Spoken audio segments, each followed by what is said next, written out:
Jalaiah Monroe walked into class silent, but her silence wasn't weakness. It was calculation. When her white teacher mocked her with an impossible equation in front of the whole class, laughter echoed until she picked up the chalk. By the time she solved it, phones were out, reputations were ruined, and a hidden system of racism began to crack. But just as the world started watching, someone tried to erase her again. Who sent the warning, and why was her father's name buried in the school's darkest secret? Before we deep dive into this interesting story, subscribe to our channel, and tell us where are you watching from. Share in the comments below. The hallways of Edgewood High School gleamed beneath polished lights, echoing with the casual rhythm of sneakers and laughter. Posters for homecoming, cheer tryouts, and AP testing deadlines clung to the walls in neat symmetry, each one sending a silent message. This school wasn't built for everyone. And on her first day, Jalaiah Monroe understood she wasn't part of that everyone. She walked like a whisper, tall but drawn inward, posture tight, eyes alert yet burdened. Her skin, a deep cocoa tone, shimmered faintly beneath the morning light flooding through glass-paneled doors. Neatly braided hair framed her oval face, pulled into a low bun by hands that had learned quiet pride from a mother who survived storms. She wore her uniform crisp down to the polished shoes, but it made no difference. She was a name no one cared to learn. Teachers barely registered her. Students didn't glance twice. The silence around her wasn't harsh.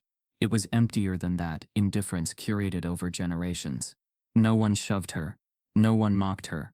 They simply didn't see her. They passed her like she was part of the scenery. In the cafeteria, chairs shifted and voices rose, but no one made space at their tables. The distance wasn't physical. It was systemic, baked into every hallway and homeroom. Her assigned seat in Mr. Carlisle Denton's math class was near the back. By the window, the unofficial exile zone for students assumed to be average at best. Miss Denton, a seasoned teacher with graying temples and a clipboard like an extension of his arm, scanned the room that morning, calling names with absent-minded rhythm. When he reached hers, his brow furrowed for a beat too long. "Jalaiah?" he asked, glancing over his glasses. "Jalaiah," she corrected softly. "Right," he muttered, already moving on. That pause was her first mark. It didn't take long for Mr. Denton to decide what kind of student she was. He saw her silence not as concentration, but as detachment. Her raised hand, the few times it went up, was either ignored or met with distracted indifference. When she turned in homework, he scanned it with a flat expression and rarely gave real feedback. She knew the material sometimes more than he did, but her correctness never translated into acknowledgement. Her grades were fine, but they were never celebrated. The classroom was filled with students whose confidence came pre-approved. Devin Aldridge, a lacrosse captain with mediocre math skills, always earned nods of approval for merely showing his work. Madison Clemens, a scholarship child from a wealthy family, monopolized participation points with the kind of surface-level commentary that earned affirming grins. When Jalaiah solved the same problems faster, her papers were returned with red question marks, as if her intelligence needed to be verified again and again. Outside of class, the microaggressions accumulated like dust in corners. A classmate once asked her if she got into Edgewood on a diversity pipeline. Another referred to her as quiet but intense, as if her silence was something to be studied. During a group project, she was skipped over entirely, her name not even written on the final slide. But she said nothing. Her mother had taught her that being twice as good wasn't a privilege, it was a survival skill. She went home every day with words stored in her throat, like puzzle pieces she never got to place. At home, Jalaiah lived in a small 2-bedroom apartment, with her mother Keisha Monroe, a night shift nurse who believed in 3 things: God, grit, and gifted daughters. Their space was filled with secondhand books, including her late father's old calculus journals, and stacks of college brochures Keisha collected like postcards from a future they weren't sure how to reach, but still believed in. Jalaiah would read at night, not because she wanted better grades, but because the numbers spoke back to her. Equations made more sense than people. They didn't flinch or condescend, they just were. The quiet comfort of solving for X was her only anchor in a world that made her feel like a stranger inside her own potential. And so, she endured until one Thursday morning in October, when the class buzzed louder than usual. Mr. Denton strolled into the room with a smug smile and a smudge of chalk dust on his sleeve. He scribbled an equation on the board, long, tangled, intentionally convoluted, the kind of problem students skip on final exams. As he stepped aside, He tapped the board with theatrical flair. "Let's see who's brave today," he said, chuckling. "I call this one the brain breaker. Nobody's gotten it right in the last 5 years." Students laughed nervously. Devon gave a mock salute. Madison pretended to study it while whispering behind her hand.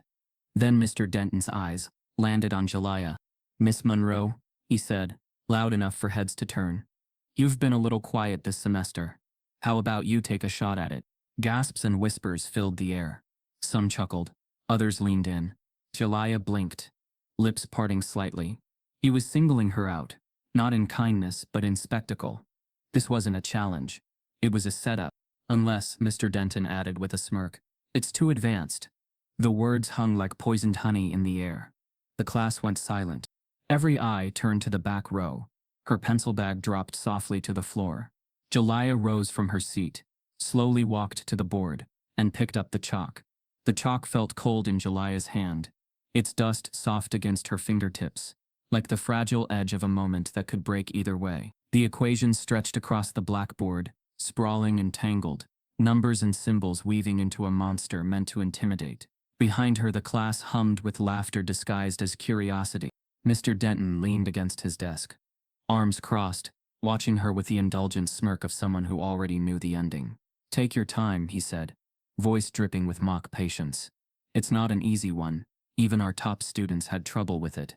The implication hung heavy. "You're not one of them." Jelaya's eyes scanned the board. Her pulse slowed. The world behind her blurred. The whispers, the muffled chuckles, the phone cameras lifting discreetly to capture what everyone thought would be a failure. But in her mind something clicked. The equation wasn't random. She recognized its bones. The structure mirrored a sequence her father once scribbled into the margins of a faded notebook. A pattern he'd called the language between chaos and reason. She remembered the nights he sat with her at their kitchen table, teaching her how to see math not as numbers but as rhythm, each symbol carrying tone, each step a heartbeat. Her father's voice echoed faintly. "People fear what they don't understand, baby girl. That's why you learn to see what they can't." She took a breath, wiped her palm against her skirt, and began to write. The chalk danced. Her wrist moved with confidence that startled even her. Every number she wrote seemed to build toward something invisible yet certain. The laughter behind her dimmed. Someone whispered, "Wait, she's actually," before stopping mid-sentence. Mr. Denton's smirk faltered. He stepped closer, pretending to check her progress, but the silence in the room was already shifting. Each equation line she struck through, each symbol she replaced, tightened the air like a string about to snap. "Don't overthink it," Miss Monroe, Denton said, a little too loud now. "Sometimes guessing is fine. There's no shame in that." She didn't answer. Her jaw tightened, her gaze unbroken. She erased a section near the middle and rewrote it, faster this time, her handwriting looping like a signature of defiance. From the front row, Madison raised her phone higher, the red light blinking. Devon whispered, "No way, she's bluffing." But no one laughed anymore. When she reached the final line, she paused, not because she was uncertain, but because she knew what this moment meant. The air in the classroom had changed from mockery to disbelief. The same people who once looked through her now leaned forward, hanging on her next move. She placed the chalk down and turned, her eyes meeting Denton's. "It's solved," she said quietly. He blinked. "Excuse me?" She stepped aside, allowing him a full view of the board. The numbers lined up perfectly, balanced, clean, flawless. A work of precision, elegance, and unshakable logic. Mr. Denton's face flushed pale. He approached slowly, scanning her solution, his lips moving silently as he checked each line. He reached the end, stepped back, and then forward again, looking for the mistake that wasn't there. The class began to murmur. "Wait, is that right?" someone asked. "No way she did that." "Yo, she actually solved it." Denton straightened, clearing his throat. "Lucky guess," he muttered, voice cracking slightly. But Jelaya's expression didn't waver. She knew the truth wasn't in luck. It was in legacy. The bell rang. Normally that would have been her escape, her cue to retreat into anonymity. But no one moved. The students sat frozen, still processing what they'd just seen. Mr. Denton's composure cracked further when he noticed two students whispering and holding up their phones. "Put those away," he snapped. "No recording in class." But it was too late. The red lights had already blinked, and one screen already displayed live streaming to Edgewood Confessions. Jalaiah gathered her books quietly, her hands trembling only after she was done. She didn't bask in the attention. She didn't gloat. The power of what she'd done wasn't in proving anyone wrong. It was in the realization that she'd never needed their permission to be brilliant. Still, the stares followed her as she walked back to her seat. They weren't cruel anymore. They were confused, awed, maybe even a little afraid. Denton cleared his throat again, trying to regain his authority. That's enough for today. We'll review this tomorrow. But the authority was gone. The class had seen something raw, unfiltered, a truth that couldn't be undone. As Jalaiah sat down, she caught a reflection of herself in the window. Her calm face, her steady breathing. For the first time since coming to Edgewood, she saw more than the quiet girl who blended in. She saw someone her father would have recognized. The next moments were a blur. Students filed out, still talking about her. One patted her shoulder. Another asked if she'd studied that kind of thing before. She didn't answer. She just packed her books, letting the chaos swirl around her. Mr. Denton stayed seated at his desk, staring at the board long after everyone left.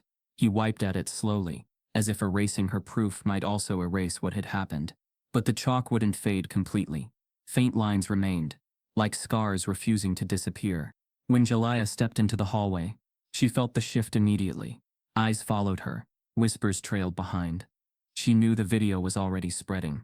Someone would post it before lunch. Maybe someone already had. She took out her phone, saw a notification light up, her name in a hashtag she didn't create. And in that second, as the noise of Edgewood High's perfect corridors filled her ears, she realized something deeper. They hadn't wanted her to fail for the sake of learning. They'd wanted her to confirm their assumptions. Instead, she had rewritten them. By the end of lunch period, the video of Jalaiah solving the unsolvable equation had reached 3,000 views, and one of them came from someone who wasn't a student. By the time the sun dipped below the Ohio skyline that evening, Jalaiah Monroe's life had already begun to change, though she didn't know it yet. The video, shaky and grainy, captured from the front row of Miss Denton's classroom, showed her standing quietly at the chalkboard, solving a puzzle that had stumped students for years. The clip was just over 2 minutes long, but it was enough to ignite a fire. Uploaded by a student with the caption, "Quiet girl, just destroyed this teacher's ego." The post took less than 6 hours to reach 20,000 views. On TikTok, it hit the algorithm hard. A black girl in a white-dominated school, silently dismantling a smug teacher's expectations. The comment section bloomed with disbelief, admiration, and outrage. That teacher didn't even hide the disrespect. She's a genius. Why does she look so scared at the end? This is why representation matters. I need to know her name. By midnight, Jalaiah's face had been stitched into reaction videos by influencers. Some praised her brilliance. Others criticized the school's cold atmosphere. One prominent educator on YouTube broke down the equation she solved, calling it something you don't throw at a high schooler unless you're trying to humiliate them. But while the internet was celebrating her, Edgewood High was in quiet panic mode. The principal, Miss Teresa Helbridge, was woken at 1:13 a.m. by a flurry of emails. Parents, teachers, local journalists. Someone had tagged the school's official Instagram page under the viral post. A few alumni chimed in, claiming this wasn't the first time Edgewood had tried to silence excellence that didn't come with a prep school pedigree. By morning, the district's PR team had drafted 3 different versions of a public statement, each more sanitized than the last. Meanwhile, in the math department, the tone shifted. Jalaiah arrived at school the next day, to more stares than usual. Some students smiled at her for the first time, others leaned close to whisper, but the faculty wasn't smiling. The moment she entered math class, Mr. Denton didn't meet her eyes. He didn't call on her. He didn't even say her name when taking attendance, just mumbled, "Present," under his breath, and moved on. She sat down, her back straight, her face unreadable, but she could feel it. The tension in the room, the unspoken discomfort. The silence was no longer indifferent. It was defensive. During lunch, she was summoned to the principal's office. Miss Halbridge tried to sound supportive. Her voice was syrupy, full of curated smiles. "Jalaiah, I just wanted to check in. You've gotten a lot of attention this week, and while we're proud of our students, we also want to protect their privacy." Jalaiah nodded, saying nothing. "Would you mind telling us who recorded the video?" Halbridge asked, her tone shifting slightly. "It's become disruptive. Jalaya looked at her for a long moment, then replied, I didn't record it. That's not what I asked. Silence. The principal leaned back, eyes narrowing. There are rules about filming on campus. We'd appreciate it if the post was taken down. It's not a great look for anyone. Not a great look for who? Jalaya wondered but didn't speak. Back in class, the whispers had evolved. Students now wanted selfies with her. One even asked if she was that math girl from TikTok. But it wasn't admiration. It was novelty, fame, not respect. Even her teachers began treating her differently. Mr. Kaplan, her science instructor, once praised her openly in class, but now avoided eye contact. Her English teacher returned her essay without a grade, asking her to re-express her original voice. And Miss Hinton, who had once dismissed her with cold condescension, now never called on her at all. Being noticed had come with a price. At home, her mother was cautious. Keisha Monroe, always a step ahead of trouble, watched the video with tears in her eyes, but fear in her heart. They don't like when we shine too bright, she warned. You got their attention. Now they'll try to take it back. That night, Jalaya stayed up past midnight, scrolling through the reactions. The praise was overwhelming, but she noticed the undercurrent. A few anonymous comments called her a cheat. One user claimed the video was staged. A thread on Reddit accused her of being coached. Someone even said, no way a girl like that solves that without help. Like that. It always came back to what they thought they saw when they looked at her. Still, something inside her refused to retreat. The next morning, as she checked her email before school, a new message appeared in her inbox. No subject line, no sender name, just one sentence in the body. Brilliance like yours belongs on a real stage. Join us.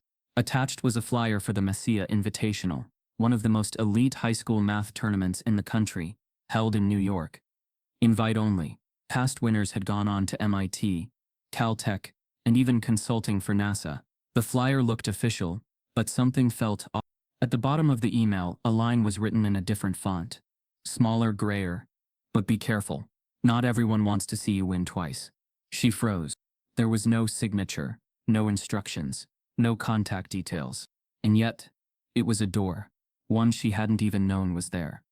Jalaya hovered over the reply button. But before she could click, a second email arrived. A blurry photo of her walking home the day before. The day after the email arrived, the one with the blurry photo of her walking alone, Jalaya didn't speak about it. She didn't mention it to her mother, who had already started locking the apartment door twice and peeking through the peephole when anyone knocked. She didn't bring it up at school either. Instead, she tucked it deep in the pit of her stomach, beside the weight she carried since the video went viral. A silent fear, vibrating just under her skin. But the building tension outside wasn't nearly as sharp as what was unraveling inside Edgewood High. In the heart of the school, past rows of plaques and glass trophies, nestled behind a locked door with a fading gold sign, was the teacher's lounge. It was usually a sanctuary, filled with tired jokes, warm coffee, and the occasional venting about stubborn students. But this week, the tone had changed. Mr. Carlisle Denton sat rigid in one of the armchairs, his expression tight, nursing a lukewarm cup of black coffee. Around him, the air felt heavier than usual. He hadn't spoken much since the incident, as some now called it. His usual authority had been clipped by a single moment that spiraled online, and no matter how many equations he posted on the board or how many quizzes he assigned, his classroom no longer felt like his domain. I mean, do we even know if she really solved it herself? Miss Geller, the physics teacher, asked while scrolling on her phone. She was probably coached, replied Mr. Tanaka from chemistry. There's no way she just walked in and cracked it like that. That's not normal. Not normal, repeated Miss Levin, tapping her nails on her styrofoam cup.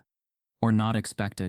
The question hung in the air, daring someone to push back, but no one did. The debate became passive, like static in the background. None of them directly blamed Jalaya. That would be too obvious.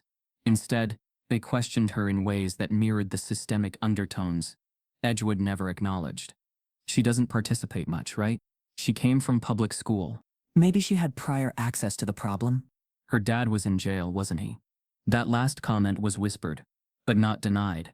Mr. Denton finally spoke, his voice clipped and dry. All I'm saying is, genius doesn't just show up out of nowhere. Especially not from someone like her. Someone muttered, too quietly to catch, yet loud enough to land.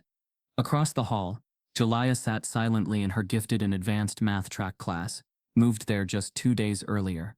The upgrade was meant to be a reward, but it felt like exile. The desks were cleaner, the board brighter, but the air cold. She was now surrounded by the very students who used to pretend she didn't exist, and none of them spoke to her. The teacher, Mr. Bretson, greeted the class with mild enthusiasm, but when his eyes met hers, his demeanor flattened. "We'll be working on algorithmic modeling today," he announced. "Please avoid using shortcuts from calculators or AI tools. Academic honesty matters here." He didn't look at anyone else when he said it, only at her. Jelaya didn't react.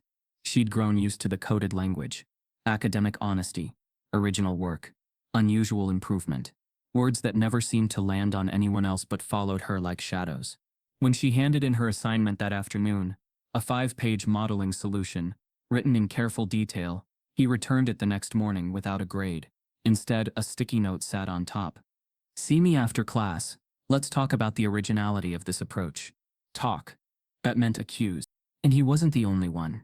In English class, her essay on systemic bias in standardized testing came back with a red question mark, next to the phrase, inherited bias structure. Her teacher wrote, "Language here feels too elevated. Please confirm it's your own." In science, her lab report was scanned through plagiarism software without explanation. And during lunch, she overheard a group of students whispering, "They say she cheated on the problem." Someone said her dad was like a math professor or something. Or maybe it was all just for clout? I bet she Googled it. The irony wasn't lost on her, how invisible she'd been, until the moment she became a threat. Each teacher's questioning came dressed in professionalism, but the undertone was clear. They weren't just surprised at her ability, they were suspicious of it. Like she had broken an unwritten rule about who was allowed to be brilliant. At home, Keisha noticed her daughter growing quieter, more withdrawn. She found her one night, sitting on the floor of her bedroom, surrounded by math books and old journals from her father. Her eyes were glazed, but her hands clutched a notepad filled with equations she didn't need for any class. "You don't have to prove anything to them," Keisha said softly. Jelaya looked up. "But I do." Keisha sat beside her. "No, baby, you just have to remember who you are." They're scared of that. The next morning she entered school to find a note taped to her locker. "Bet you can't cheat your way out of this one." No name, just the ugly truth behind the praise she'd earned. It was a pattern now. Not just ridicule, not just silence, but sabotage dressed as suspicion. The final blow came midweek, when she was pulled from gym class by a hall monitor and told to report to the front office. Her heart sank. She already knew it wasn't going to be recognition. In the main office, the receptionist avoided eye contact. "Principal Halbridge wants to speak with you."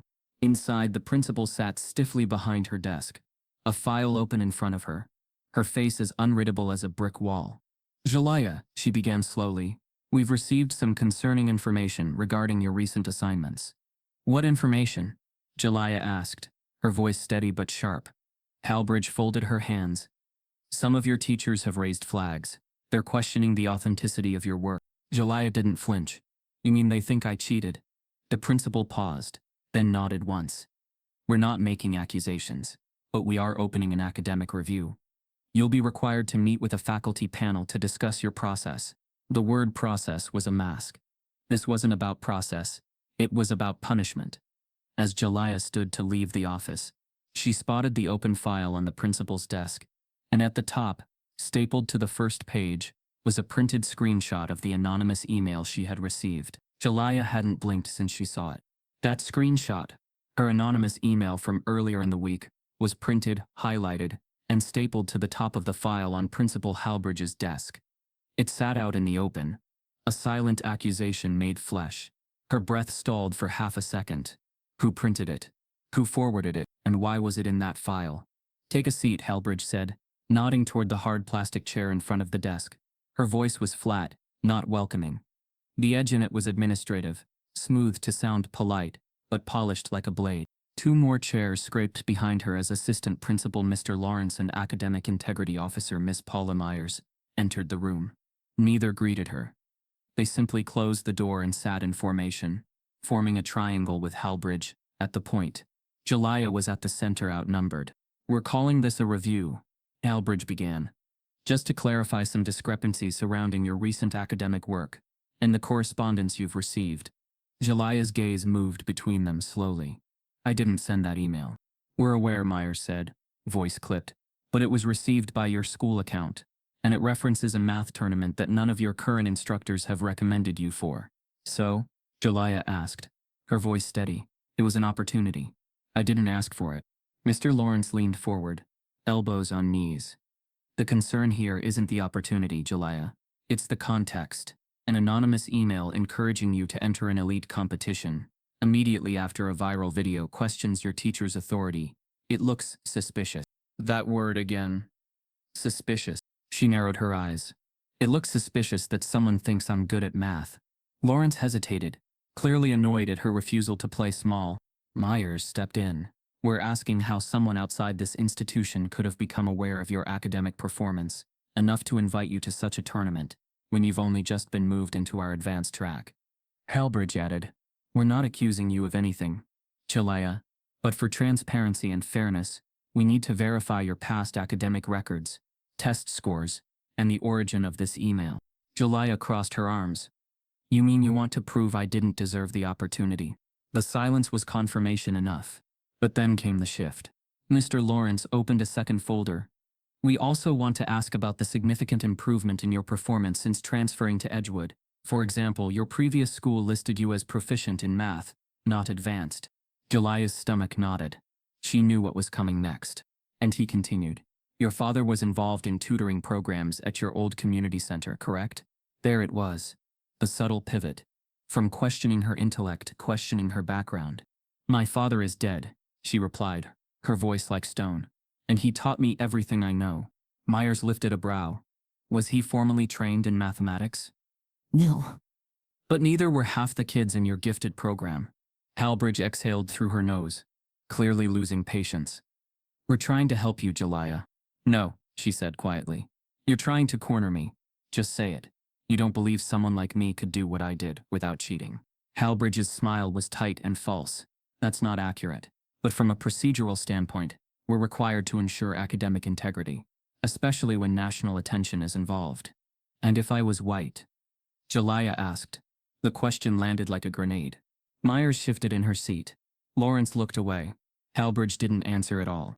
They could hide behind rules and phrases like protocol and policy. But Jelia saw what this really was. Not an investigation, but an interrogation of identity. Her intelligence wasn't being measured. It was being cross-examined. She thought of the chalk in her hand that day. How easily the numbers had flowed. How easily they had assumed it wasn't possible. I don't have to defend what I know, she said, her voice trembling with restraint. You didn't question Devon when he copied Madison's project last semester. You didn't ask Madison to explain her essay vocabulary. But me? You're dragging in my family and my past. Lawrence raised a hand. That's enough. No, Jelia snapped. It's not. Because every time someone like me shows up with more than they expect, this happens. You call it a review. I call it a threat. She stood. I'm not saying another word without my mother. The room went quiet. Halbridge's face tensed. That's not necessary. The door burst open. It wasn't a knock. It wasn't a request. It was a storm.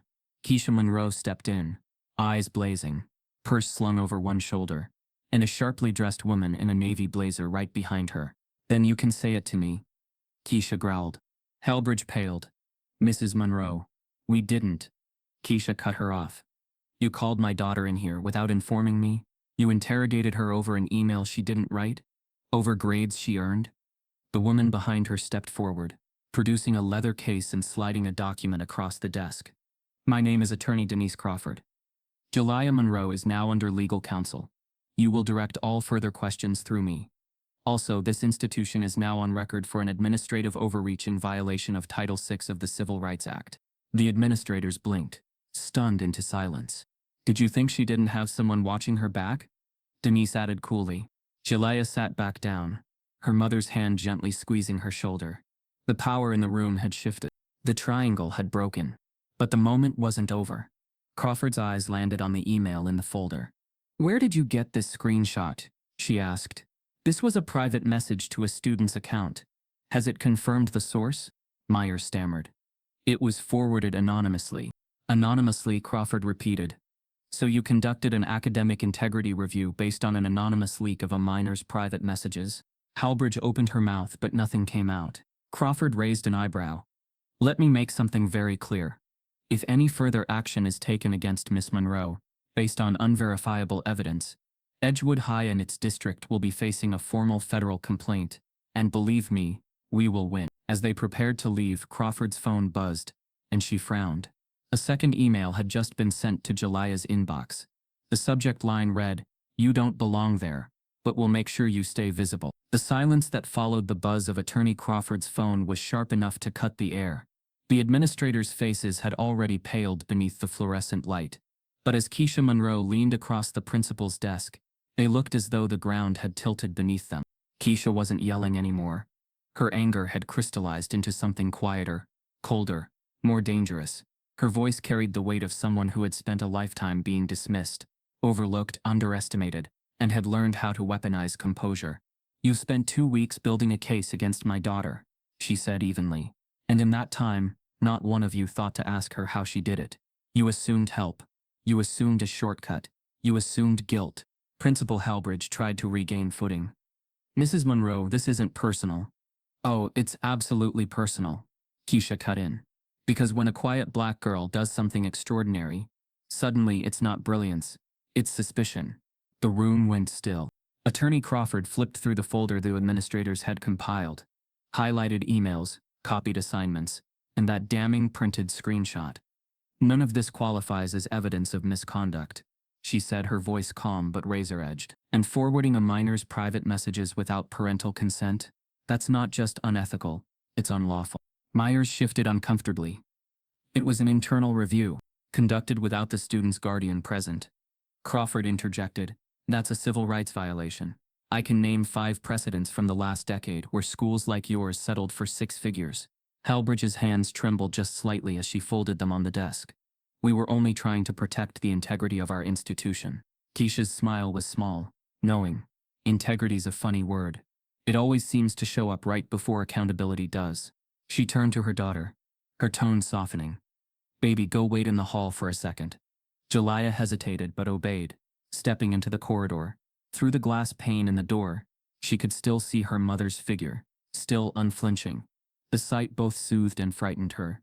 Keisha had always been strong, but this was different. This wasn't a mother defending her child in a teacher's conference.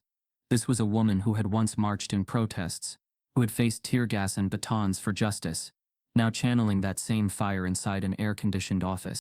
Back inside, Keisha spoke slowly, deliberately. "Do you know what it's like," she said, "to watch your child shrink herself just to make people comfortable? To watch her brilliance turn into a burden because someone can't accept it came from her?" No one responded. "My husband died believing this world would never make space for a mind like hers," she continued. "And every time you pull her in here, every time you question her motives instead of her math, you prove him right." Crawford closed the folder with finality. "This meeting is over," she said, "and from this moment on, any future communication will go through my office." As they left, Keisha stopped at the doorway. "You'll want to shred those files," she said quietly. "They won't age well in court." The door clicked shut behind them. Out in the hallway, the sound of her mother's heels striking the tile was like a metronome of justice. Jelia walked beside her, feeling the heat of embarrassment mix with pride. She wanted to cry, but the tears wouldn't come. Pride had burned them away. Keisha's phone vibrated. A text from an unknown number flashed briefly before she silenced it. It read, "Keep her quiet if you want this to go away." She didn't mention it to Jelia. Not yet. By the next day, the story had begun to ripple through the student body. The viral video had already made Jelia a subject of fascination. But now, rumors of the principal interrogation spread faster. Students whispered about the confrontation, embellishing details, turning Keisha into a legend. She made the principal cry. No. The lawyer threatened to sue the district. "I heard the teacher got suspended." None of it was completely true, but all of it carried a shared tone, respect. For the first time since transferring to Edgewood, Jelia wasn't invisible. She wasn't just the quiet black girl from the back row. She had become something else. An image of defiance that other students recognized, especially those who had lived in her shadow of silence. At lunch, a few black students who normally kept to themselves sat with her. One of them, Andre Wallace leaned forward. You don't even know what you just did, he said. Jalaya looked up. What do you mean? You made them nervous, he said with a grin. They like being comfortable. You changed that. She didn't answer, but for the first time in weeks, she smiled. The teacher's reactions were colder. In the lounge, whispers turned venomous. She brought a lawyer. Completely inappropriate. Typical. Play the race card, then cry discrimination. Mr. Denton said nothing, though his silence carried its own cruelty. When he finally spoke to another teacher, his words were soft but poisoned. She's talented, he said, but she's being weaponized. This isn't about math anymore. It's about optics. By the next morning, Jalaya's assignments were graded late, her participation ignored, and her name absent from group project lists. She could feel the chill every time she entered a room, an invisible frost of professional resentment. Still, she didn't bend. 2 days later, Keisha returned to the school, not to fight but to observe. She walked the halls in her scrubs, calm and composed, stopping to greet the receptionist and smile at passing students. Her presence alone was enough to shift the energy. In the faculty parking lot, she spotted Mr. Denton heading to his car. Mr. Denton, she called out. He turned, startled, keys dangling midair. Mrs. Monroe, he said carefully. I'm sorry. I'm late. She stepped closer. You humiliated my daughter in front of your class. He swallowed. That wasn't my intent. Intent doesn't erase impact, she said. You could have lifted her up. Instead, you chose to challenge her in front of an audience that already decided she didn't belong. He glanced away. It's not as simple as you think. Keisha's eyes softened, but her words didn't. It never is, for people like us. But that's not an excuse anymore. She turned and walked away, leaving him standing in the shadow of his own discomfort. That night, the first call came. A reporter from a local news station left a voicemail on Keisha's phone. Mrs. Monroe, we'd like to speak with you and your daughter about the recent incident at Edgewood High. We believe the public deserves to hear your side of the story. Keisha replayed it twice, her mind racing. She wanted to protect her daughter, but she also knew silence had a cost. When she told Jalaya, the girl hesitated. I don't want to make it worse, she said. Keisha reached for her hand. You didn't make it worse, baby. You exposed what was already broken. The next morning, the decision was made. They would speak. By evening, a black SUV with the station's logo pulled up outside their apartment complex. A young journalist, Renee Torres, stepped out with a cameraman. She smiled warmly, offering reassurance that it wasn't a hit piece. It was truth-telling. Inside their small living room, the camera lights felt like interrogation lamps at first, but once the red recording light blinked, Jalaya found her voice. She told the story the way it happened, without anger, without embellishment. She described the classroom, the equation, the silence that followed. And then softly, they didn't see me until I did something they couldn't explain. Renee's eyes glistened behind the camera. As the interview wrapped, Keisha exhaled slowly. She had fought many battles in her life, but this one felt different, quieter, deeper, harder to win. When the news crew left, the apartment felt still. Outside, the evening hum of traffic filled the silence. Jalaya sat by the window, watching the reporter's car disappear down the street. Something in her chest told her that once the story aired, everything would change again, and not necessarily for the better. The next morning, the segment aired on national television. Under the headline, Quiet Black Teen Outsmarts Teacher Sparks Racial Debate at Elite Ohio School. The sun had barely risen when the phones started buzzing. Keisha Monroe's shift hadn't even ended yet at the hospital, when her co-workers pulled her aside to show her the television screens in the break room.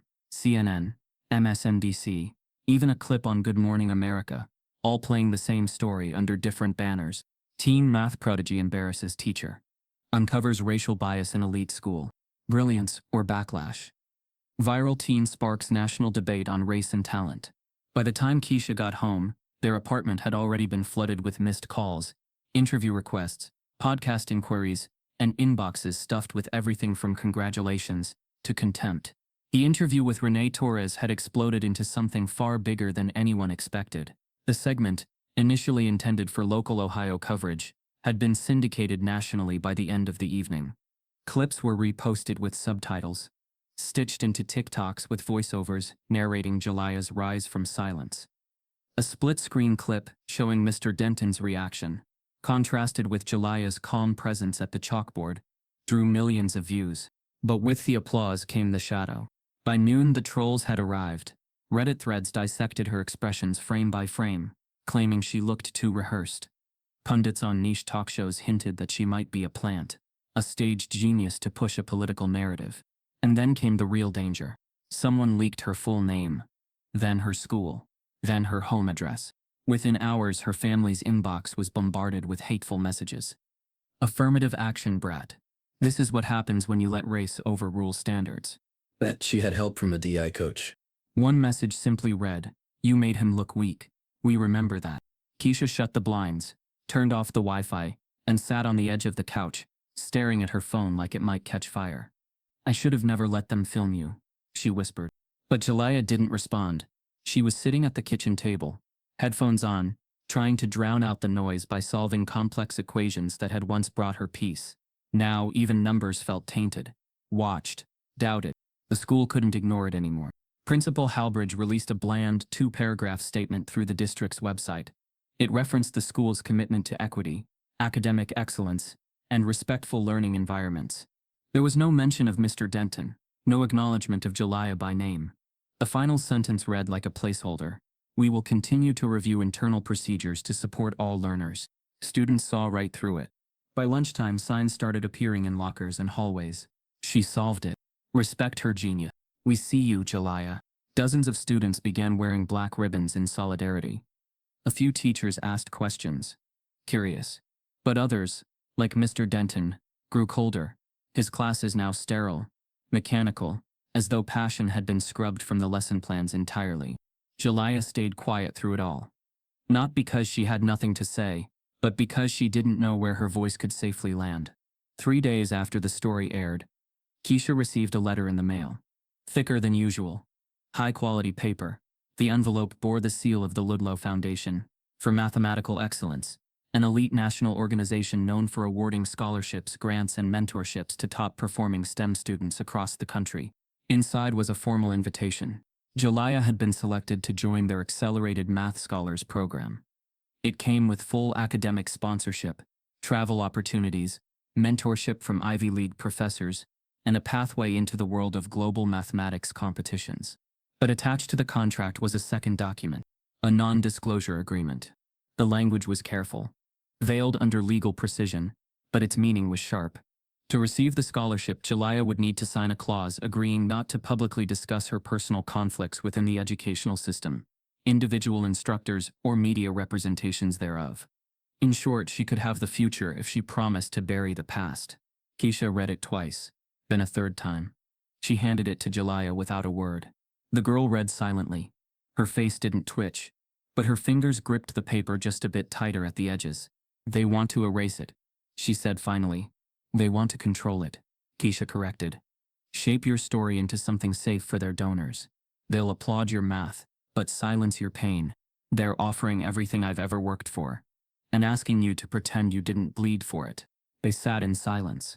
Outside, the mail carrier's truck rolled by again. Another letter slid through the slot. It was from a private academy in Massachusetts. Another offer. Another scholarship. Another opportunity wrapped in condition. It wasn't the success that frightened Jelia. It was how quickly the world wanted to own it. That evening, her inbox chimed again. A message from a professor at MIT, someone who had seen her video and read her interview transcript. It said simply, "You don't owe them your silence. I see the math in your voice." For a brief moment, her breath caught. It was the first time someone had acknowledged both parts of her intellect and her resistance, as intertwined.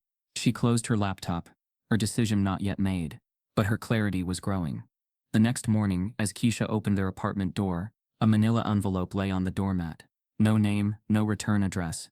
Inside was a printed photo of Jelia leaving school, with a red X drawn across her face. The manila envelope lay unopened on the kitchen counter, a silent threat wrapped in cheap paper. The red X drawn across Jelia's face had shaken Keisha more than she let on. For hours, she paced their tiny apartment, phone in hand, trying to decide if it was time to call the police or the press. But Jelia had already returned to the scholarship letter.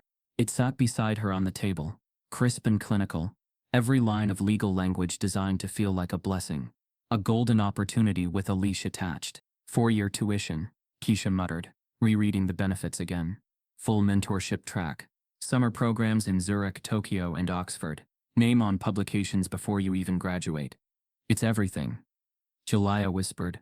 Everything I've wanted. Everything he wanted. Her eyes drifted toward the bookshelf, where her father's cracked notebook still leaned against a stack of library discard math books. His handwriting still lived in those margins. His equations, once ignored, now whispered louder with every door Jalaiah unlocked. And all it costs, Keisha said, is your voice. The NDA was short, just 3 paragraphs. But it was ironclad.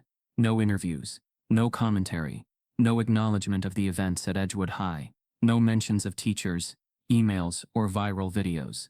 The Ludlow Foundation's interest was in her talent, not her trauma. And if she wanted to speak about her experience, if she wanted to keep igniting the quiet rebellion already growing in classrooms across the country, she'd have to walk away from it all. Keisha ran her hand across her daughter's back. We don't have to decide right now. But Jalaiah wasn't thinking about decisions. She was thinking about erasure. The next day, she met with attorney Crawford again, this time in a local cafe seated beside her mother. Crawford had already reviewed the Ludlow contract. It's legal, she said. Strategic, too. They're protecting their brand. They want to invest in your mind, not your story. Your presence makes them look progressive. Your truth makes them look guilty. Can we negotiate it? Jalaiah asked.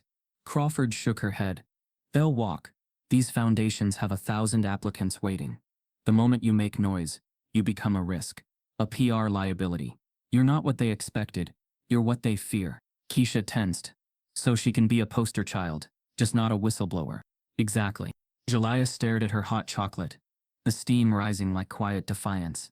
By the end of the week, the online storm hadn't calmed. It had mutated. Think pieces questioned whether viral fame was skewing college admissions. Twitter threads accused Jalaiah of playing the race card for clout. A few verified users claimed the math wasn't even that hard. And yet, every time she passed a classroom, someone glanced at her with something that hadn't existed before. Hope. Black students. Tired students. Silent students. They started to see something reflected in her presence. A new possibility. The unthinkable. Visibility without apology. Jalaiah didn't want to lose that. Not for money. Not for prestige. Late one night, Keisha found her still awake, sitting by the living room window, with her laptop glowing in her lap. Jalaiah had been writing a speech, not for class, not for press, but for herself. I've always known math was language, it began. But I didn't know silence could be weaponized too. Every time I was ignored, I thought I was being humble. Turns out I was being erased. Keisha read the paragraph aloud, softly. Her voice cracked at the end. You sure you want to give this up? She asked. Jalaiah didn't answer directly. I keep thinking, what if I'm not the only one who solved something this year? What if every kid watching me just figured out their silence wasn't their fault? Keisha sat beside her and said nothing. That was her answer. 3 days before the Ludlow deadline, a new email arrived. Subject: She saw you. The message was from a Gmail account. No signature, just a short paragraph. My name is Dr. Reagan Dubois. I followed your story. I was the first Black woman to win the International Fields Medal. I know how they bury us in praise while stripping our power. If you're open to guidance, not just mentorship, I'd like to talk. Attached was a Zoom link. Jalaiah stared at the name, blinking hard. She'd read about Dr. Dubois in a math journal once. A recluse. A legend. Barely public. Known for walking away from a multi-million-dollar think tank in protest of their silence on racial disparities. Keisha looked over her shoulder. You're not going on that call alone. They logged in the next evening from the living room. Keisha sitting close enough to be present, but far enough to let her daughter lead. The screen loaded. There she was, Dr. Reagan Dubois. Silver curls pulled back, glasses low on her nose, and a voice like smooth steel. I've been waiting for someone like you, she said, skipping pleasantries. And I've seen the trap they're setting. They'll give you everything so long as you promise never to say where you came from. Jalaiah nodded slowly. You think I should turn it down? No, Dubois replied. I think you should build something better. Something louder. Something yours. Keisha leaned in. What do you mean? Dubois lifted a folder into frame. I have funding. I've been waiting to mentor students outside their system. Students who weren't molded by privilege, but sharpened by survival. I'm building a shadow network, independent researchers, grant writers, mathematicians with fire in their bones. Underground math resistance. Keisha whispered. Dubois smiled. Call it what you want. All I know is the moment you sign that paper, they own the version of you the world gets to see. And that version will never tell the truth. Jelia's throat tightened. So what now? You have 72 hours to choose, Dubois said. Legacy on their terms, or revolution on yours. After the call ended, Keisha turned to her daughter. Whatever you choose, she said, make sure it's not fear doing the choosing. That night, Jelia sat by her father's old notebooks again. She flipped through pages of his notes, his dreams, his theorems written in scribbled ink, and quiet faith. She saw one sentence near the back that stopped her cold. She will change the world with math, and never ask permission. She traced her finger over the words, her hand trembling. She wasn't just deciding for herself anymore. As she closed the notebook, her phone buzzed again. This time it wasn't a threat or an offer. It was a link. A leaked internal email from the Ludlow Foundation, revealing their plan to use Jelia as the face of redemption in a diversity campaign. The leaked Ludlow email stayed open on Jelia's screen for over an hour. She didn't touch it. She didn't forward it. She just stared at it. The subject line read, Internal Draft, Diversity Campaign Assets, Monroe Profile. The body was worse. Carefully worded phrases like positioning her as a redemption arc, minority excellence to spotlight institutional humility, and controlled narrative access post-NDA signing leapt off the screen like barbed wire wrapped in velvet. They weren't just offering her a scholarship. They were scripting her story without her consent, without her voice. Keisha read it too, her face dark with fury. But neither mother nor daughter spoke for a long time. Because this wasn't just betrayal. It was revelation. They want to bury everything that made you dangerous, Keisha finally said, and turn you into a headline they can decorate with. Jelia didn't respond. Her eyes had already shifted to the corner of the living room, where a faded box sat under a stack of untouched books. She got up, walked over, and pulled it out. Dust rose like the past, refusing to be forgotten. She hadn't opened it since the funeral. Inside were her father's notebooks, 5 of them, brown covers, edges curled. The pages still smelled faintly of ink and basement chalk. She remembered how he used to carry them under his arm like armor, before everything went wrong, before the handcuffs, before the mugshots, before the silence. She sat cross-legged on the floor, heart pounding, flipping through pages filled with his cramped, sharp handwriting. Numbers spiraled across margins like rivers defying banks, diagrams, formulas, notes scratched into borders. He hadn't just been solving problems, he was building a new language. Then suddenly, she froze. There it was. An equation almost identical to the one Mr. Denton had mocked her with in class. Not word for word, but the structure, the logic, the rhythm. It was his. A variation, a prototype. At the top of the page dated 2006, Edgewood Prep Math Challenge. Prototype, Edgewood. She flipped back a few pages and found a printed flyer, folded and faded. The same school. A local competition, back when it was only open to qualified applicants. A dog whistle for race and zip code. Her father had applied. The rejection letter was stapled to the back. Thank you for your interest. Unfortunately, the program is full at this time. She remembered now. He had talked about it. How excited he was. Then how quiet he became after the rejection. She was 8. Too young to understand what systemic meant. Too young to know that brilliance could be denied access. She flipped more pages. Notes in red ink. Calculations reworked again and again. The kind of obsessiveness born from desperation. He hadn't just wanted to solve equations. He had wanted to earn back his right to exist. And in that moment, Jelia saw the full arc of what was unfolding.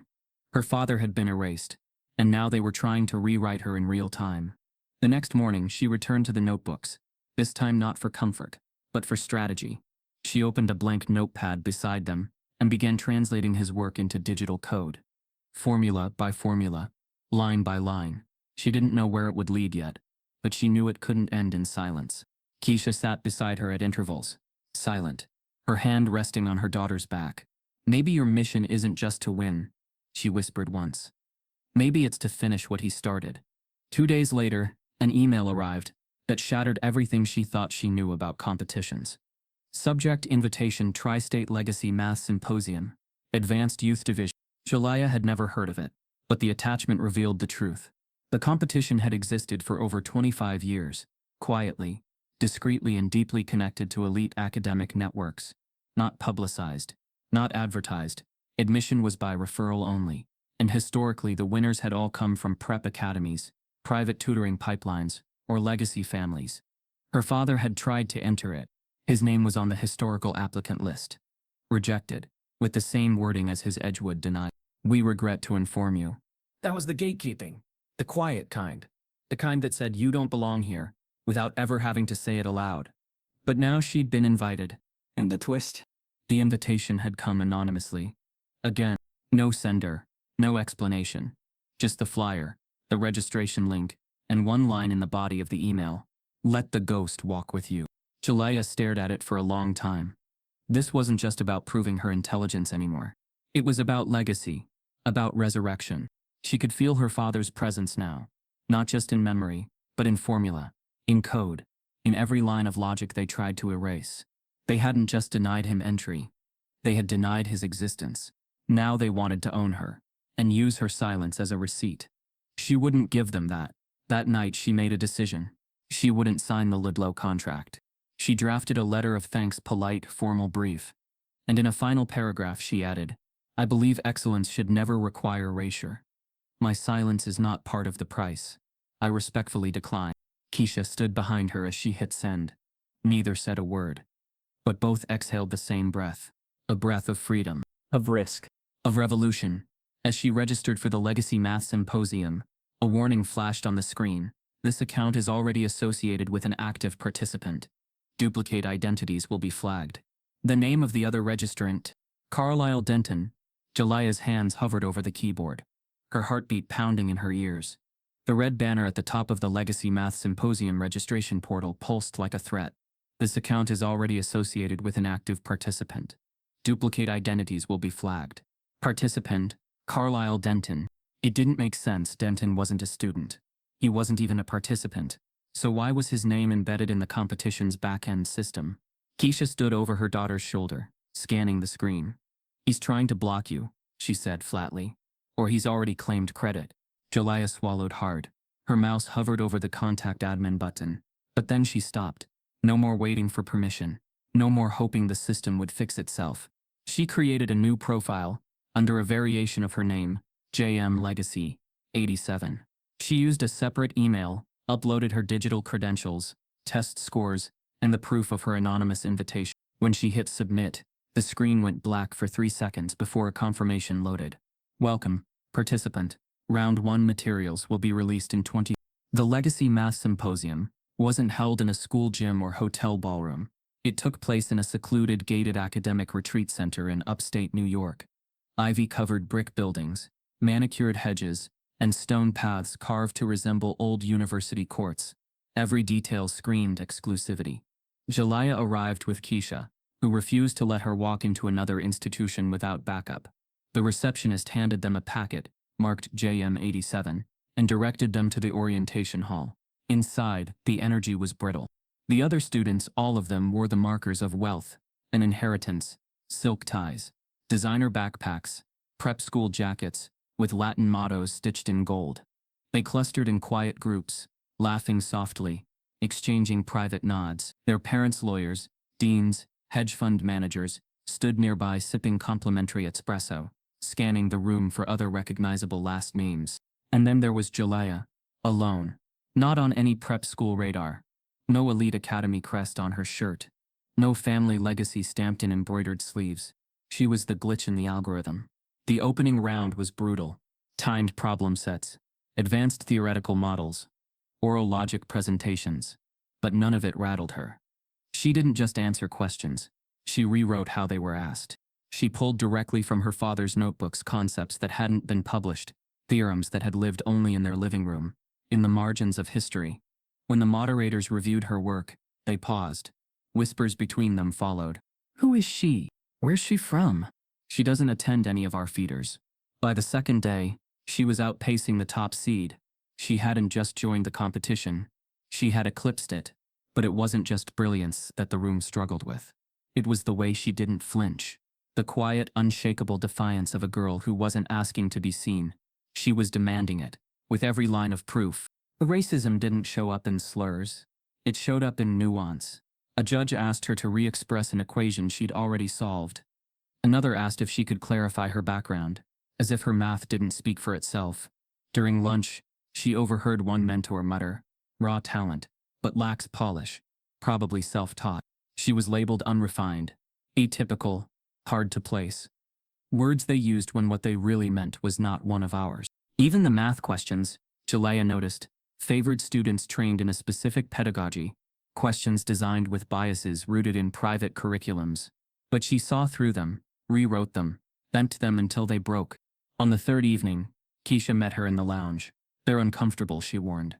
"Not because you're wrong, but because they didn't give you the key, and you still walked in."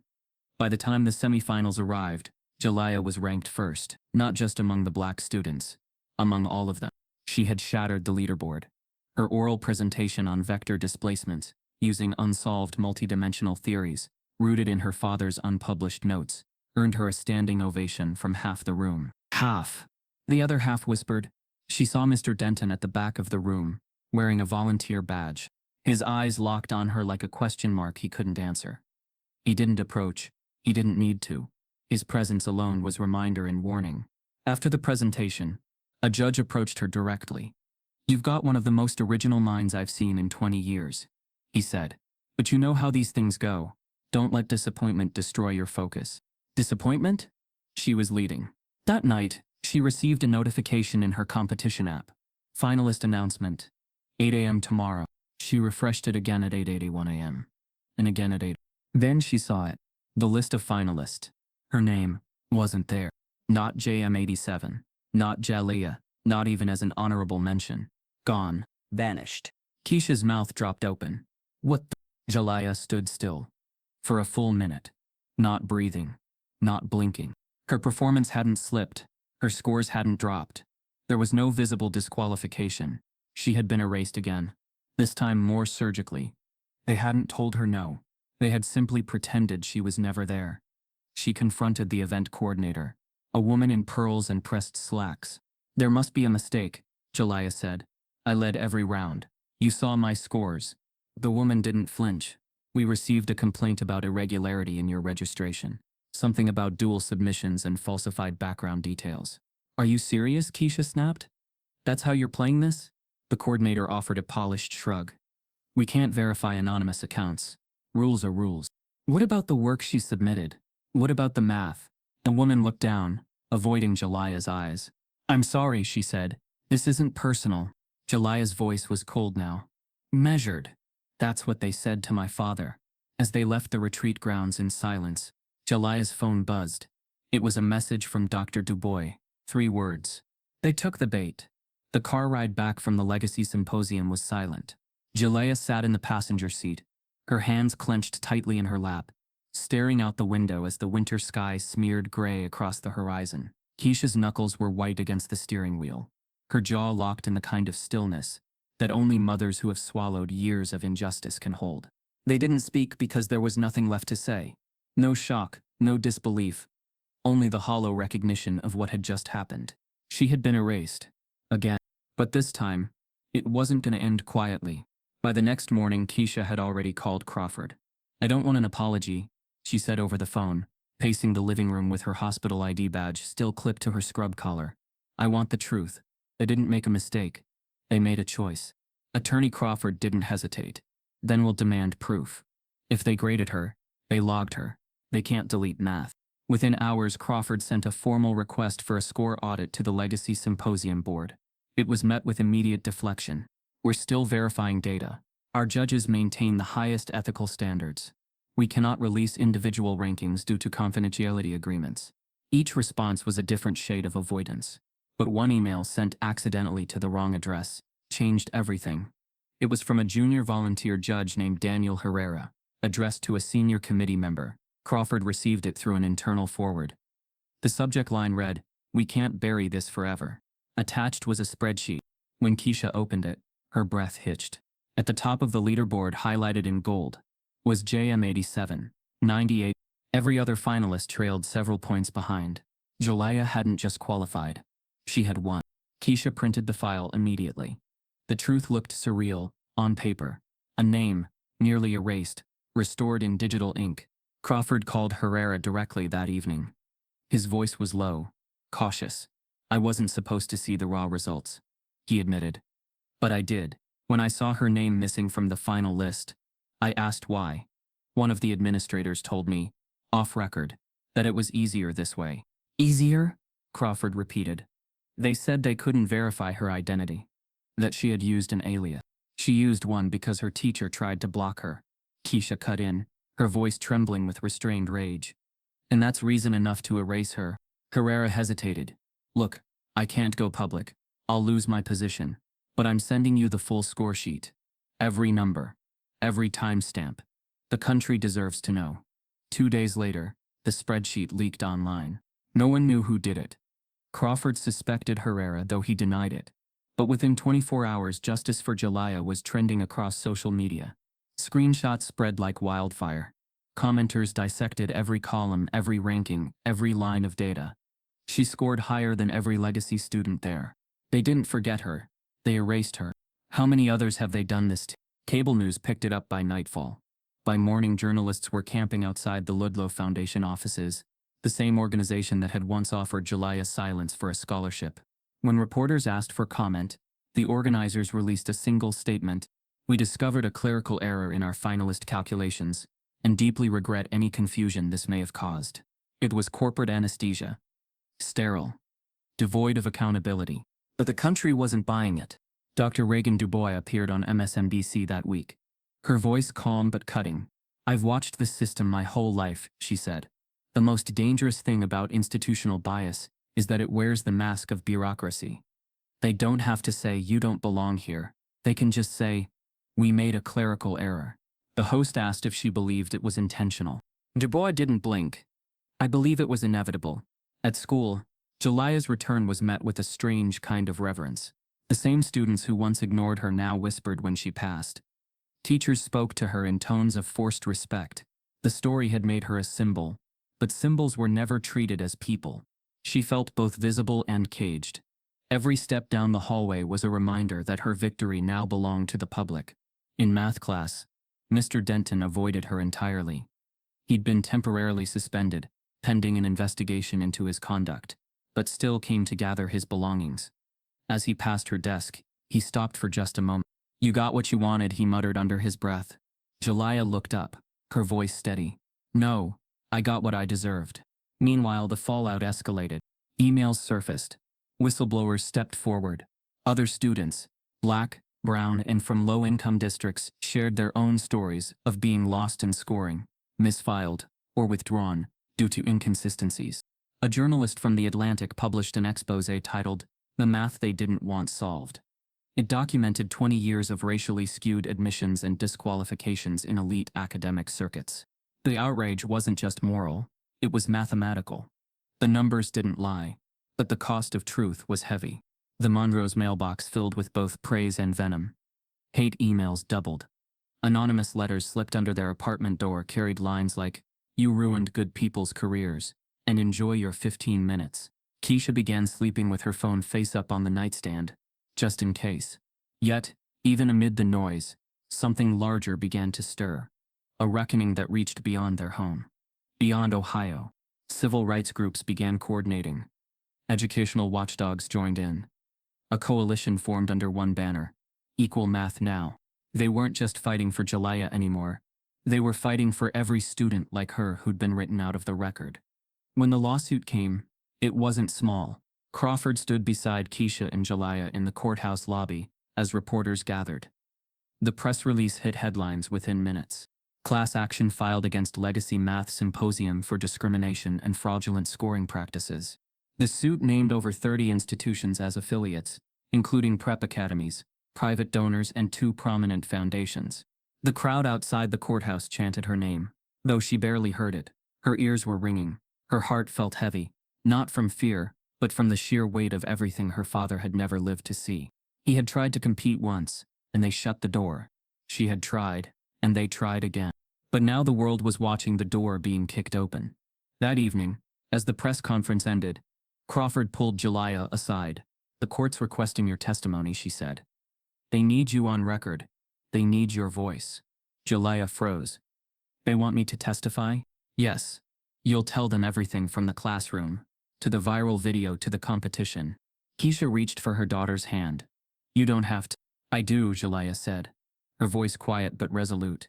"Because if I don't, they'll keep pretending this never happened."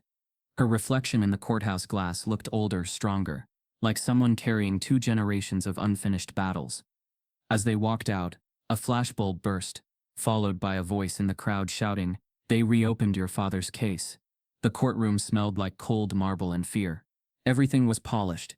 The floors, the benches, even the judge's gavel gleamed under the weight of fluorescent lights. But no amount of shine could hide what this trial had become: a national reckoning. Jalaiah Monroe sat at the witness table, her back straight, palms folded together. She wore a charcoal gray blazer borrowed from Crawford's office closet, and her hair braided neatly down her back. The moment felt too big for her age, too heavy for 17 years, but she carried it anyway, because someone had to. The courtroom was packed. Journalists lined the rear rows. Civil rights advocates, students, professors, and a growing public waited for her to speak. And in the front row, Keisha Monroe sat still, both hands gripping the edge of her seat like she was holding back time itself. Her eyes never left her daughter. The clerk called her name. The judge, a silver-haired woman with sharp eyes, motioned her forward. "Raise your right hand," the bailiff said. Jalaiah's voice didn't tremble. "I do." When she sat, the room stilled. Attorney Crawford approached the stand first, walking slowly, deliberately, as if allowing the weight of the moment to settle before anything was said. "Jalaiah," she began, "can you tell the court what happened at Edgewood High School?" Jalaiah nodded. "I was publicly humiliated by my math teacher, Mr. Carlisle Denton. He gave me an advanced equation in front of the class, something he called a brain breaker for Ivy kids, and expected me to fail. When I solved it, the room went silent, not because I was wrong, but because I was right." "Why do you believe he singled you out?" "Because I was quiet. Because I was black. Because he never believed brilliance could look like me." The courtroom stirred. A few pens stopped moving.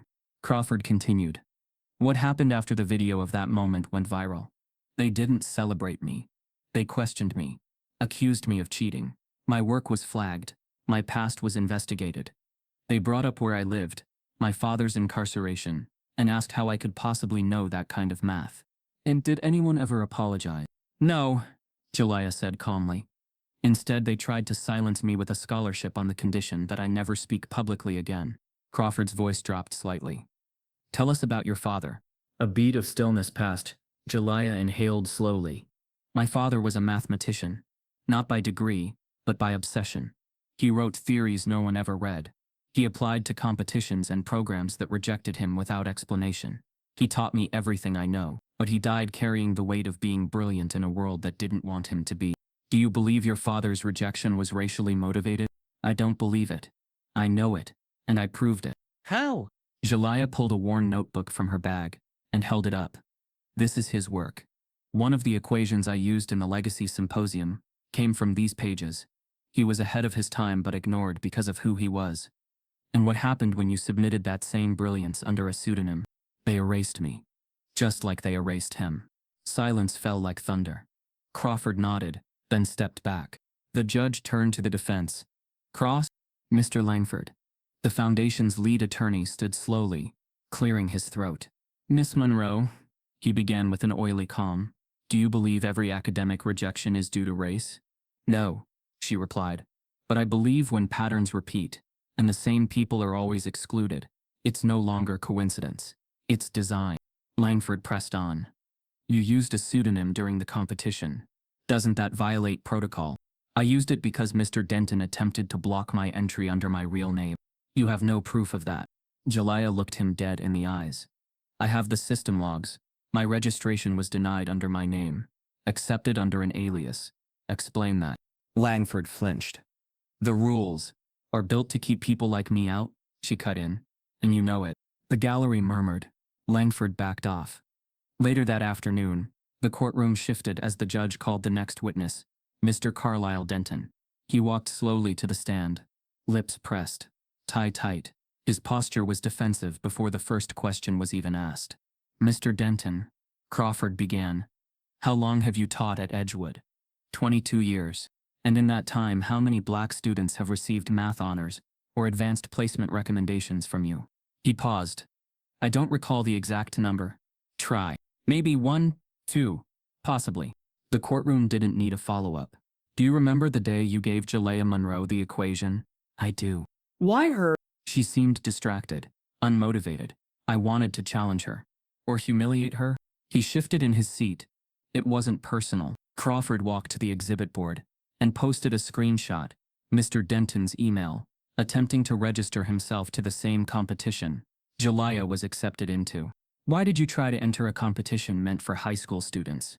Denton's face flushed. "I was curious. You used your credentials to log in under a competitor's name. I was making sure it was legitimate. Did you intend to remove her from the process?" A long pause. Then finally, "I didn't think she'd get that far." The courtroom inhaled. Crawford stepped closer. "Why not?" His voice broke. "Because girls like her don't usually make it that far." The admission cracked like a gunshot in the room. By the end of the week, headlines read, "Teacher admits bias under oath. Courtroom confession shakes math symposium." Academia was forced to respond. Panels formed. Schools scrambled to audit placement programs. Policy groups issued statements condemning gatekeeping. And scholars across the country began reviewing their own data. But Jalea wasn't interested in statements. She was interested in change. The day the verdict arrived, she sat beside her mother and attorney in silence. The judge entered the courtroom, papers in hand. "In the case of Monroe VC Legacy Math Symposium and its affiliates, this court finds in favor of the plaintiffs." Applause broke in the room. The gallery erupted. Keisha clutched her daughter's hand, tears slipping freely down her cheeks. But amid the celebration, one man remained silent.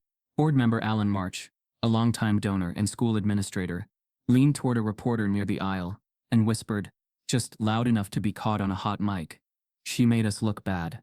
She won't teach again. Not here."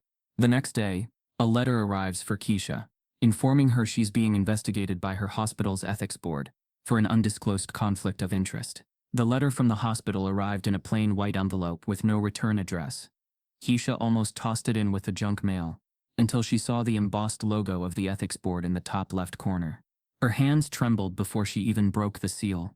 "This letter serves as formal notification of an internal inquiry into a possible ethics conflict arising from your public involvement in an active litigation concerning Edgewood High School, a facility connected to your recent media coverage."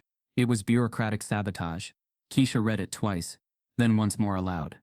Jalea stood frozen across the room, watching her mother's composure collapse in fractions. "They're punishing you," she said, her voice like crushed glass. "No," Keisha said slowly, folding the letter. "They're warning me." But she didn't cry. Not this time. She had already buried a husband, raised a daughter through a storm, and stared down systems designed to disappear them both. "They think they can threaten a nurse with a letter," she said finally. "We've survived worse than paper." News of the trial spread like wildfire. Jalea's courtroom testimony didn't just trend, it transformed.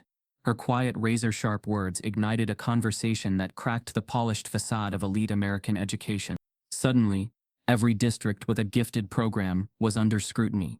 Parents posted screenshots of years-old report cards, where black and brown students were consistently marked as average, despite testing above grade level. Former students came forward with stories of being discouraged from honors courses, accused of cheating, or quietly excluded from academic clubs.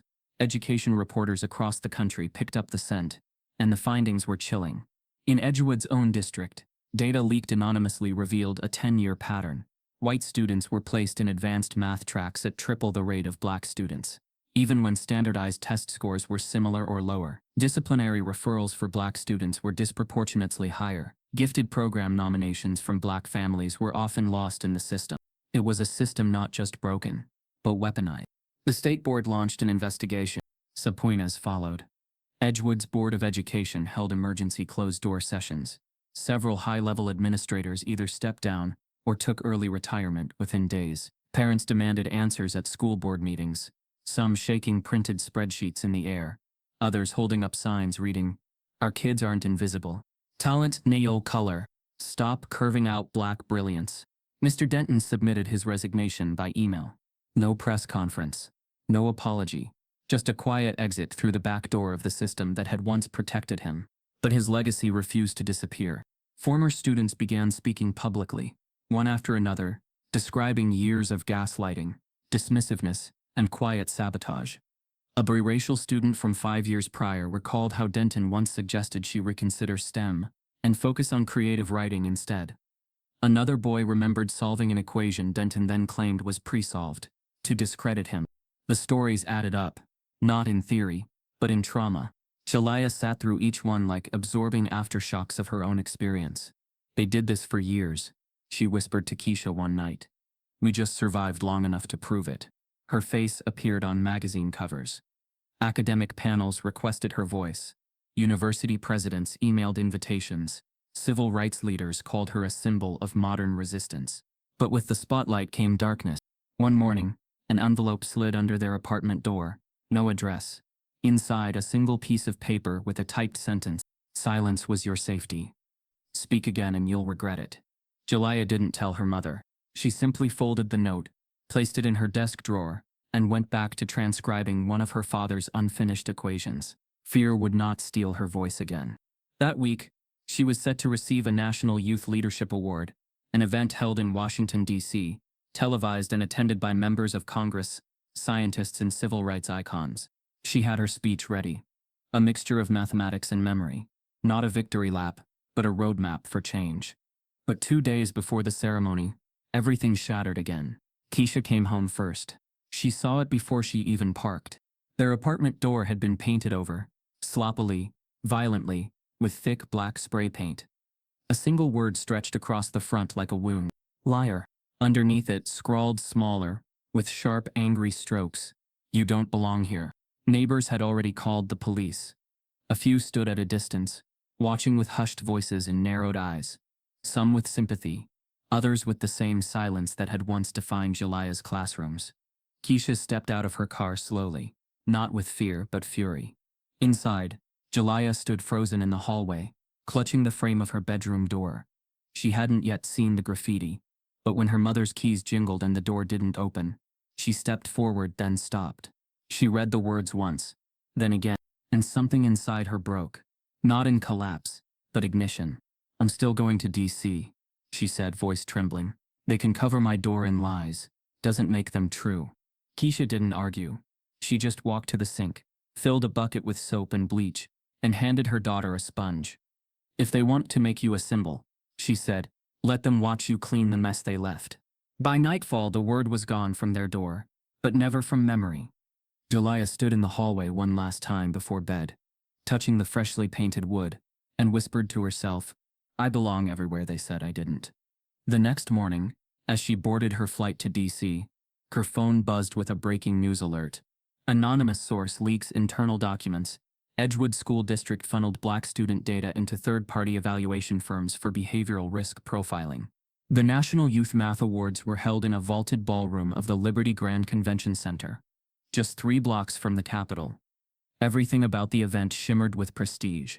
Crystal chandeliers, gold-trimmed programs, and an orchestra warming up quietly near the back. Rows of tables lined the room, each bearing the names of finalists from across the country.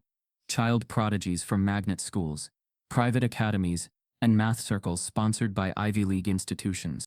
But tonight, all eyes were on Jalaiah Monroe, the girl whose name had become a rallying cry. She stepped out of the black sedan, with her mother at her side, flanked by private security and followed closely by a CNN film crew. Her charcoal gown flowed like dark water, modest yet striking, her hair pulled back in a low bun. Her face was calm, unreadable, but her hands hidden under the folds of her dress trembled, because this moment wasn't just about recognition, it was resistance. For weeks, anonymous threats had tried to scare her into silence. Her school had been exposed, her family harassed, her name weaponized in debates she never asked to join. But here she was, walking into the most elite stage for academic youth in America, uninvited by tradition, but demanded by truth. As she entered the ballroom, the applause was hesitant at first. Then it grew louder, stronger, until the sound filled the space like a wave crashing against old stone. She was the youngest keynote speaker in the history of the awards, and the only black one in the past 25 years. Cameras flashed. Reporters jostled. Organizers gave her a reserved smile, clearly under pressure from sponsors and foundations who had been split about her inclusion. But they couldn't ignore her now. Not after the trial. Not after the leak. Not after millions of students had watched her stand at that witness stand and speak truth wrapped in equations. She sat at the head table beside her mother, nodding politely to the officials and donors who had once supported the very systems that tried to erase her. When the host took the stage to introduce her, the room quieted into reverent silence. Ladies and gentlemen, our keynote speaker tonight has redefined not only what it means to be gifted, but what it means to be heard. Please welcome Jalaiah Monroe. She stood slowly, walked to the podium with steady steps. No notes, no teleprompter, just her. The lights dimmed slightly. Cameras pointed forward, and she began. I was never supposed to be here, she said, not because I didn't belong, but because someone decided I didn't. Her voice was steady, low, but carried clearly to every corner of the room. I've spent the past year being told I was too quiet, too bold, too angry, too ungrateful, too unpolished, too much. But the truth is, I was never too anything. I was just never expected. A silence deepened. This room celebrates math.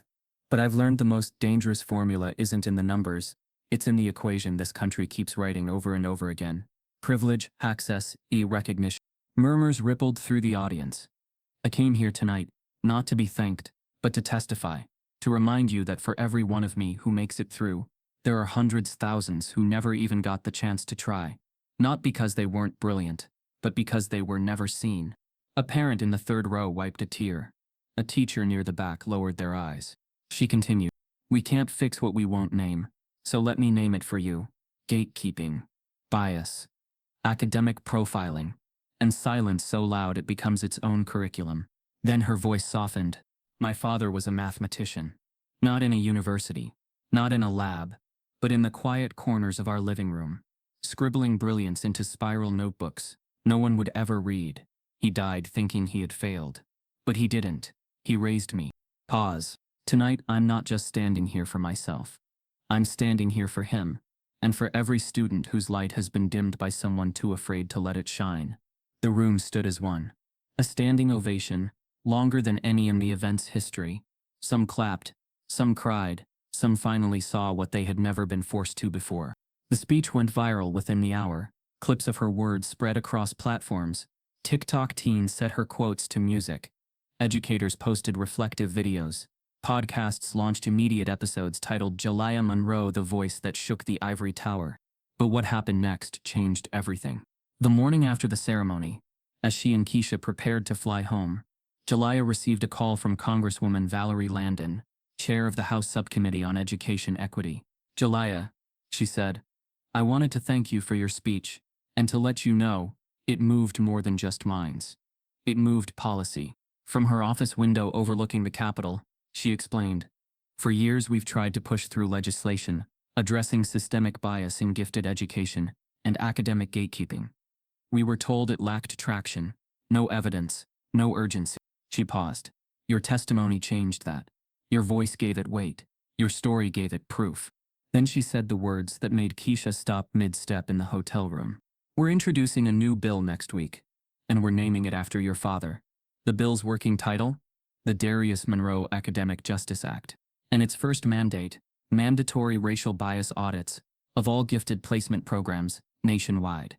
It started not with a press release, but with a classroom. A sixth-grade math teacher in Baltimore stood in front of his students with a new textbook in hand. It had just been released by the National Mathematics Alliance. As he flipped to Chapter 7, his eyes landed on a familiar title, Monroe's Paradox, Reframing the Unsolvable Equation. Beneath it, a full-page profile. Jalaiah Monroe, innovator, activist, mathematician.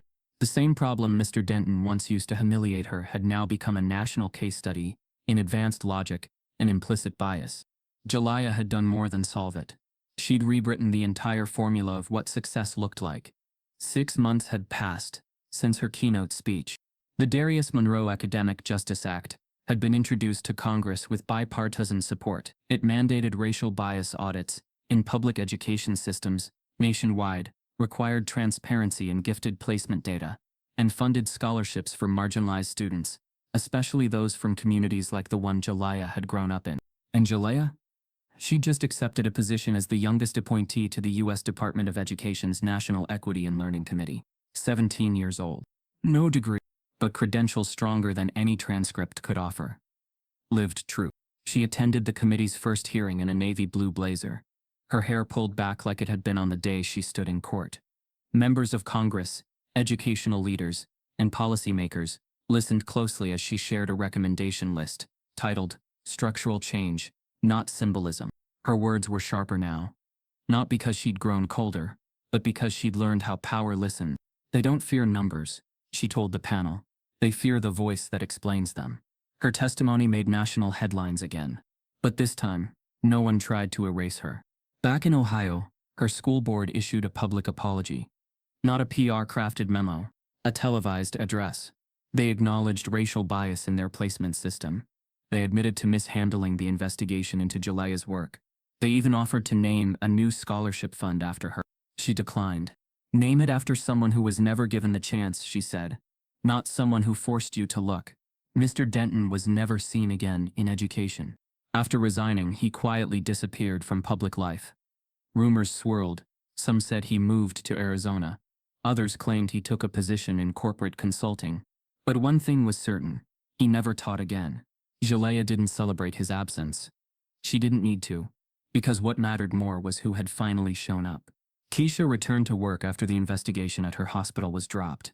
An anonymous complaint had prompted it. But after legal pressure from Crawford and growing media attention, the board quickly cleared her name. On her first day back, one of the doctors nodded respectfully. You raised a movement, he said quietly. Keisha smiled. No, she replied. I raised a mathematician. Meanwhile, Jalaiah's father's notebooks were now archived in the National Library of Mathematics. Dr. Reagan Dubois helped oversee the submission process herself. Each page was scanned, cataloged and labeled with both his name and hers. A new fellowship had been established for independent mathematical researchers, with no formal credentials. The Darius Monroe Legacy Initiative. His once-forgotten equations were now being studied by graduate students at MIT, Stanford, and Howard University. He had written them in silence. Now the world couldn't stop reading them aloud. In schools across the country, students wore shirts that read, I solve loudly. Math is protest. Monroe's Law. Erase me once. I'll rewrite everything. But even with the awards, the committees, the televised speeches, Jalaiah never left her core mission. She continued to visit classrooms, quiet ones, overlooked ones. She sat with students who felt too small to matter, and told them the truth. Your silence isn't emptiness. It's pressure, waiting to ignite. She gave talks not just on STEM, but on survival. On how erasure isn't a moment, it's a pattern. And how breaking it means being louder than the systems that pretend not to hear. One morning, as she prepared for a roundtable on educational equity in Chicago, she received an email from her former school district. Edgewood High wanted to invite her back, not to apologize, to teach. A special 2-week residency to work with marginalized students in math and advocacy. Paid, credentialed, publicly supported. Keisha looked at the invitation and raised an eyebrow. Well, she said, what do you think? Jalaiah closed her laptop slowly. I think it's time, she said. The first day back at Edgewood felt surreal. The halls were the same. The trophy cases still gleamed. But the energy had shifted. There were new posters on the walls, celebrating diversity, encouraging equity, inviting feedback. The words were good. Now it was time to see if they meant anything. She walked past her old math classroom. The seat where she once sat, quiet and invisible, now held a different girl. Black, small, silent. Between sessions, Jalaiah wandered the halls. She overheard teachers using new vocabulary. Unconscious bias, inclusive curriculum, student-led learning. It sounded right. But then she saw something. At the end of the East Wing hallway, a teacher had pulled a student aside. A girl, alone, brown-skinned, head lowered. The teacher bent down to eye level, spoke in soft, patronizing tones. You need to speak up more, he said. It's not healthy to always be so quiet. Are you engaging with the material? Jalaiah froze. The exact same script. The same setup. The same erasure polished in concern. The teacher glanced up and saw her. Recognition dawned. He straightened, took a slow breath, looked at the girl again. His tone changed. "Take your time," he said instead. "Quiet doesn't mean you're not thinking. You show brilliance in your own way." He nodded once, walked off. The girl looked up, then around, confused, but grateful. And when her eyes met Jelia's, something passed between them. Not a greeting. A knowing. Outside in the courtyard, a mural was being painted, one equation in white chalk across a deep blue sky. X-ear voice, and under it, in permanent paint, inspired by Jelia Monroe. Solved by the students still waiting to be seen. They tried to silence her brilliance, but truth doesn't disappear. It multiplies.